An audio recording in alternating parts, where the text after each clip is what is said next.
Welcome to our final special episode of Beat Check with the Oregonian, where we revisit the case of Kyron Horman, the 7-year-old boy who disappeared from Portland's Skyline School in June 2010. I'm Julie Evenson, engagement editor here at the Oregonian. I'm with social media producer Destiny Johnson. Today, we're joined by Ashley Desanno and Emily Reeder from the Books with Your Besties podcast.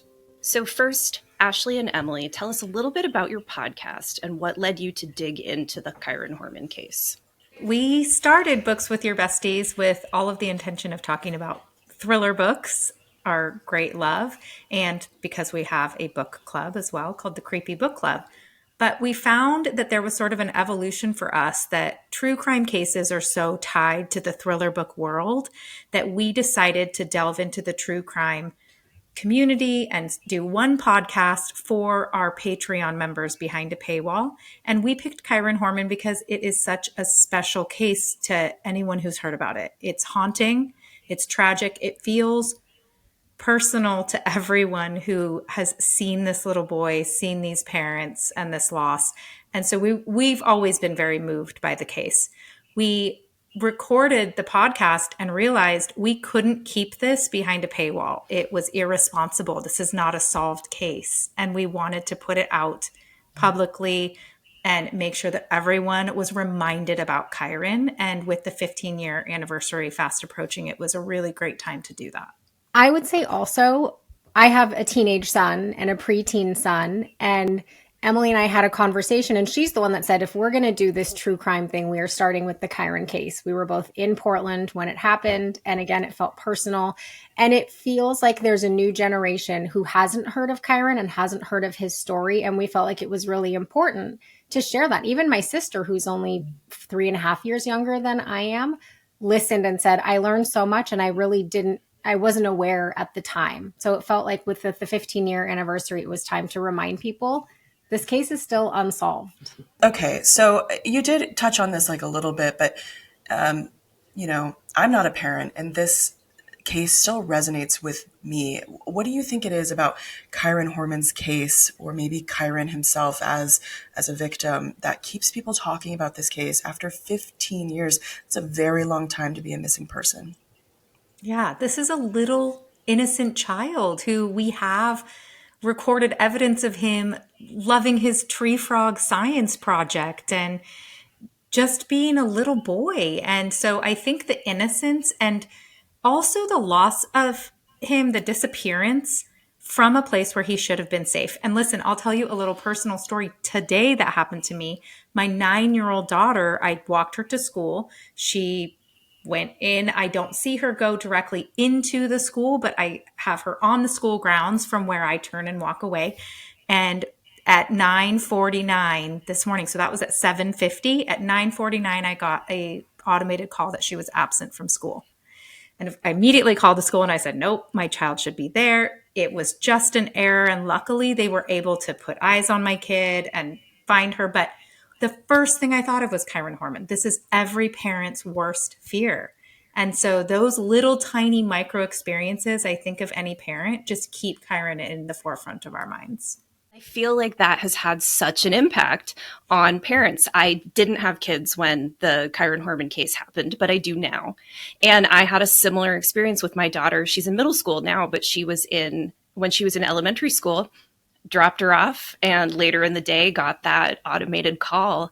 And you immediately think about Kyron if you're from the Portland area. And it's just like so baked into the community. And I think it's had a really significant impact on the way that people think about school as a safe space for their kids.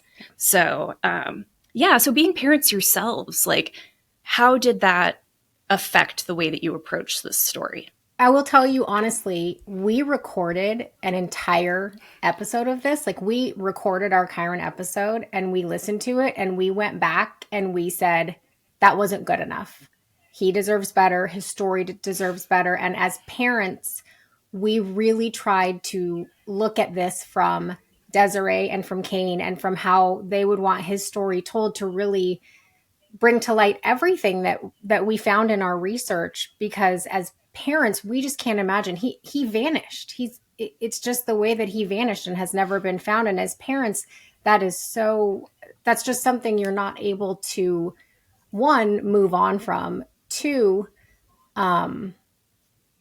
I guess I don't really know what I'm trying to say, but I just am saying that we kept them at the forefront of our minds, that we were really doing this to try to help them, that as mothers, we just couldn't even put ourselves in the space of your child vanished and is still gone. So what can we do to bring that story to light? I wanted to ask,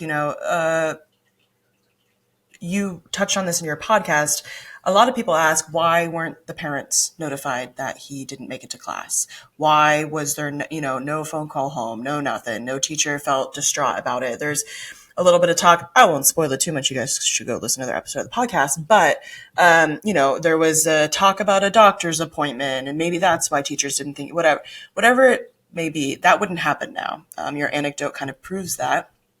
Do you think that this step up in technology, these automated phone calls, the ability to be able to check what your kid's doing in school, is helping to prevent a case like Kyron Horman from happening again? Absolutely. It is helpful.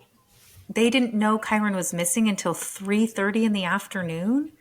The authorities weren't alerted until then. And so to have that notification at 10 should make that less of an issue. Do you feel,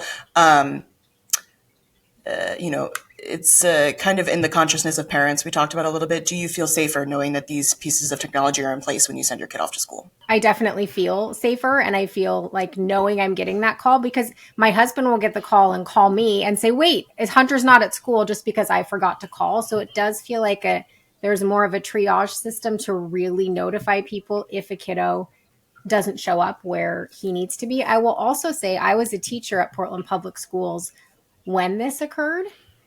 And I just feel like, unfortunately, it was one of those, you don't know until you don't know what you need. And Kyron's case really, really spearheaded this movement towards safety in schools, letting parents know. And I will say I was fairly impressed with the swiftness in which the district and other people got right on board with, yes, we have got to make it easier for parents to know if their kiddo does not make it to school, because I just can't imagine getting that call or not seeing my kid get off the bus. Yeah, and I'll just add that I think at the time, everybody followed the protocols that were in place. And so I don't want the teachers or the secretary to feel like this was their responsibility. The other thing is we don't know what would have happened had this technology been in place. If Terry was involved and had gotten that call, it wouldn't matter. Right? This is one of those things that I feel like nobody did anything explicitly wrong at the school. And I just want to make sure that we don't, put any blame on them. But it is nice that there's these automated systems in place now. Definitely. I think that's really important to highlight as well, that we know who was compliant in this case and who was not compliant in this case. And the school was very compliant in the case, and all the teachers and all the people who went out there to check it out. So, but I do appreciate you saying that and bringing it up. So changing tracks a little bit, one of the things that I thought was really interesting about your episode was Emily's insight into some of the behaviors that people have cited over the years as proof that that Terry Horman is guilty. And I know you said you have a psychology background.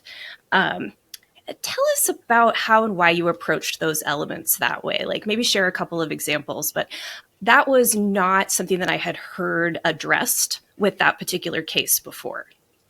Well, here's the thing is I do have a psychology background. I have a PhD in experimental psychology and am a professor of social psychology with a specialty in psychology and law. So you can see how all of these things play into my interest in this area. But what I have learned over the years of both study and teaching in social psychology is that we are so deeply influenced by our social environment, by our community, by the way that we take in information and media. And we have a really hard time accepting that we may behave in ways that we are influenced by exterior factors.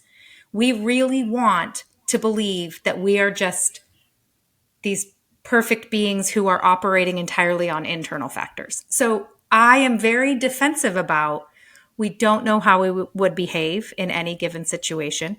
I hope that none of us find out how we would behave in this situation, but that we need to be a little bit better about what are all of the potential influences and options that could have been happening to make this person behave that way. And ultimately, I find then it makes me feel a little bit more comfortable when I do feel like there's sort of a direction or outcome of the way that someone's behavior may look suspicious, for example.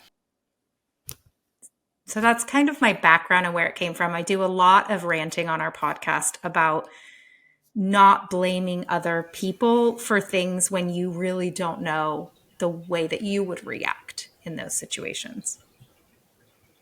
And Ashley, I really appreciate sort of, you two operate so well. You really do feel like besties when you listen. The rapport is so good.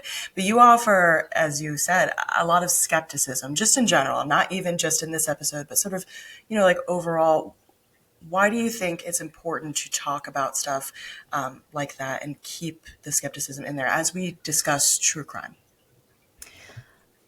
I honestly think that comes from actually having a 24-year friendship with Emily and from listening to a lot of true crime, because it is not in my nature to be that way. It is in my nature to really confidently think, well, clearly this person did it and this is what happened, but have found that the more I'm able to look at it from all different angles and the more I'm able to sometimes play devil's advocate and ask harder questions, when we do come to what feels like somewhat of an answer or a conclusion, it feels like, okay, we've looked at this from every angle, we've done our research, and we still feel confident in saying, here's what we either think might have happened or here's the direction that this is pointing. I think that makes a lot of sense. Sorry, I didn't want to jump in case you had another thought there. But I'm a longtime crime journalist. That's where I started my career. I have a love for it. My parents work in law enforcement. My mom's a crime scene technician. So, I sort of have a holistic look at crime as a journalist. And tackling it in a public forum is very difficult. It's very fraught. There's lots of, even as you were going through the case, you guys did such a wonderful job with being like, some reports said this, but we couldn't find where it really truly said this. So we're letting you know what's out there. That doesn't make it fact. That's hard, I think, to get across to people. And you talked a little bit about keeping Kyron Horman and Desiree Young in your thoughts as mothers yourselves. But is there something besides the impact on the victims, which should be in the forefront of our thoughts, something else you keep in mind so like you can sleep with yourselves at night when you do true crime stuff, because it can be very fraught?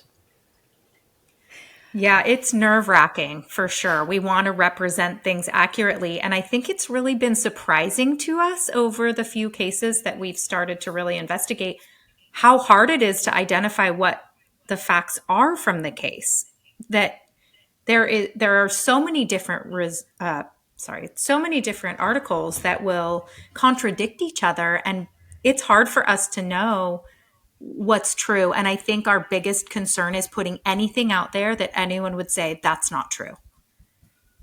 That's it. That's our number one, is we don't want to plagiarize, of course, or steal anyone's information. So we're always trying to make sure we provide every link possible and say, we got this from the news and from this source. And we say a lot that we're not sure.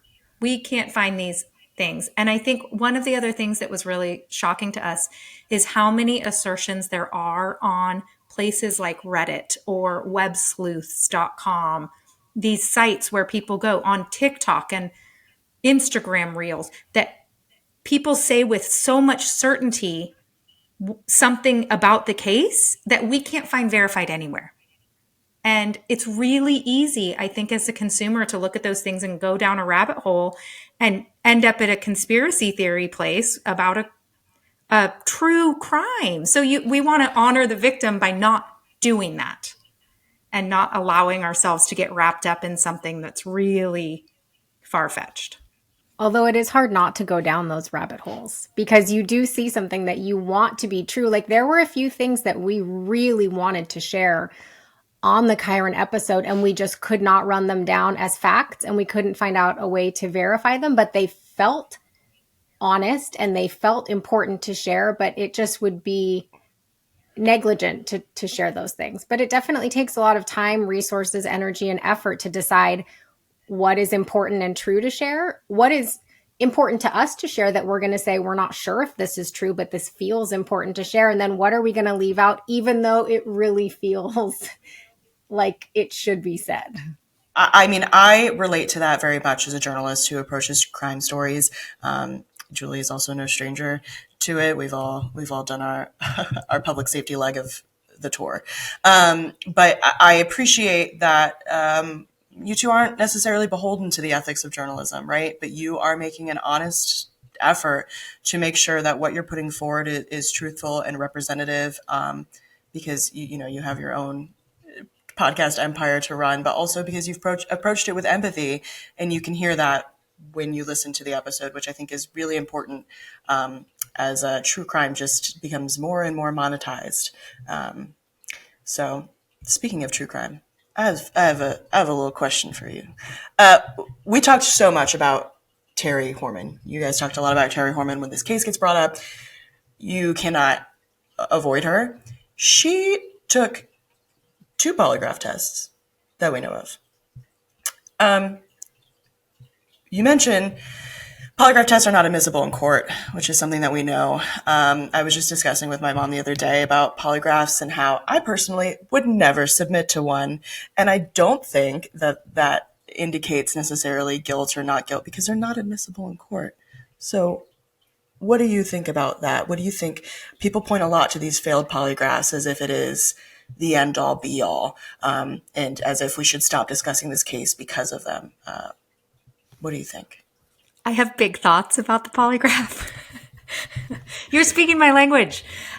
This is something that I teach on when I get the opportunity to teach psychology and law. And I also advise all of my students never take a polygraph, because here's the thing. Did I play the little math game on the podcast? I'm not sure, but I have seen this elsewhere, the concept that the polygraph is, 80 to 96% accurate. Okay, 96% accuracy sounds really good.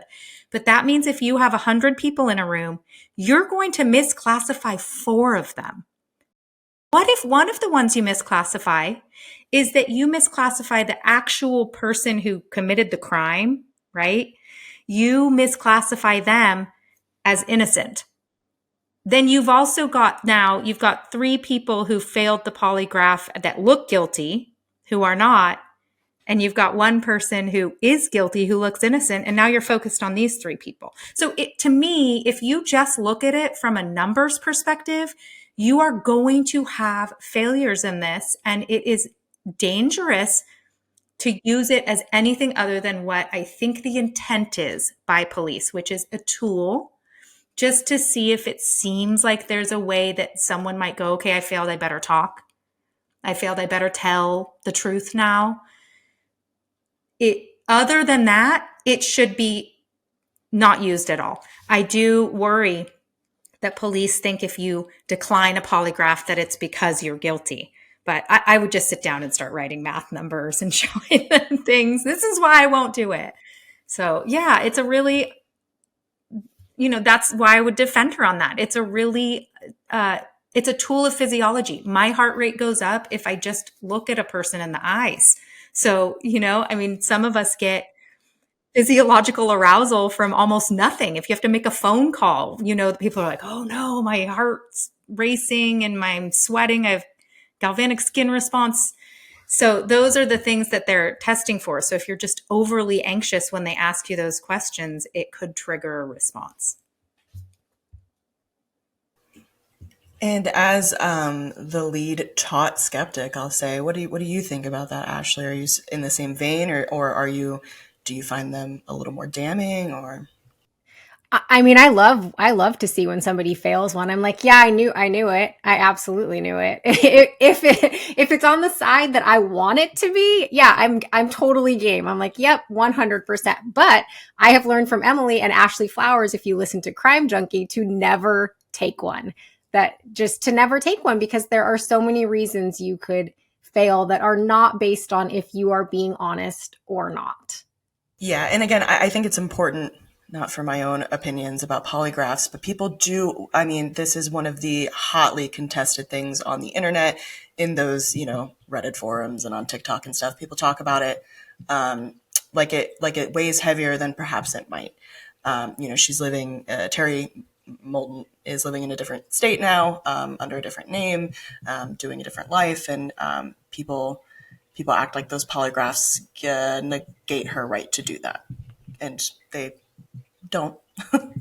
So, since you guys recorded and published your episode, we mentioned this at the top of the episode, the new Multnomah County DA has announced his intention to re-examine this case, put new resources toward it.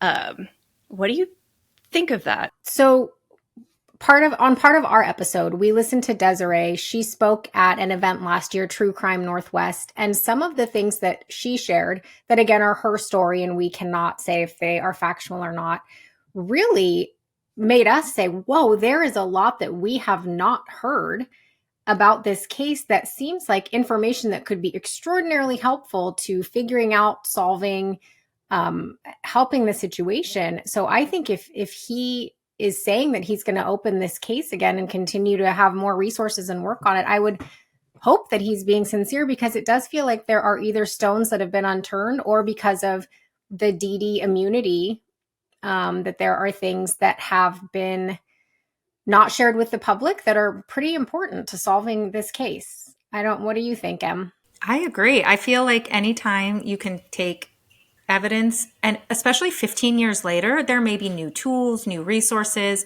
I know there was talk about things being digitized. There may be things that can scan that would catch things that a human could not. I don't know exactly. And we know that so much evidence was withheld from the public that as they review those things, that maybe someone can piece together in a way that's meaningful. So, is there anything else that we haven't touched on in this conversation that you guys would like to make sure that we talk about? I would say I think it's just the reason we chose to do this episode in the first place, that we need to keep talking about him. That it's when we stop talking about and advocating for continuing to do this work that his story is potentially forgotten. So I just think the more we can do this, the more pressure it does put on those who could potentially help figure this out to do that we're not going to be quiet until there's some sort of an answer or someone is held accountable. So if people are interested and would like to listen to your episode about the Kyron Horman case, or anything else that you guys have covered, where can they find you? Just about anywhere that podcasts are. We're on Spotify, Apple, Amazon, Buzzsprout. Where else, Ash? All those We're out places. there. And the true crime episodes we do are usually just for our Patreon members, because our Books with Your Besties account is generally for author interviews and talking about books. So Patreon is a great place to find us if you are most interested in true crime. What's coming up next on your podcast? Yes. What book are you talking about? Who are you talking to? What are you excited to read? We just did an episode recently on a book called This Book Will Bury Me by Ashley Winstead, where she touches on the Idaho murders. So it's one of those episodes where we start talking about the book and then we kind of veer off into, well, she definitely talked about this true crime case. And then on our Patreon, the true crime case we are currently covering, its two parts are Abby Williams and Libby German, the Delphi murders hybrid. So we just covered that, and he just filed for an appeal. So there's a bunch of new news coming there.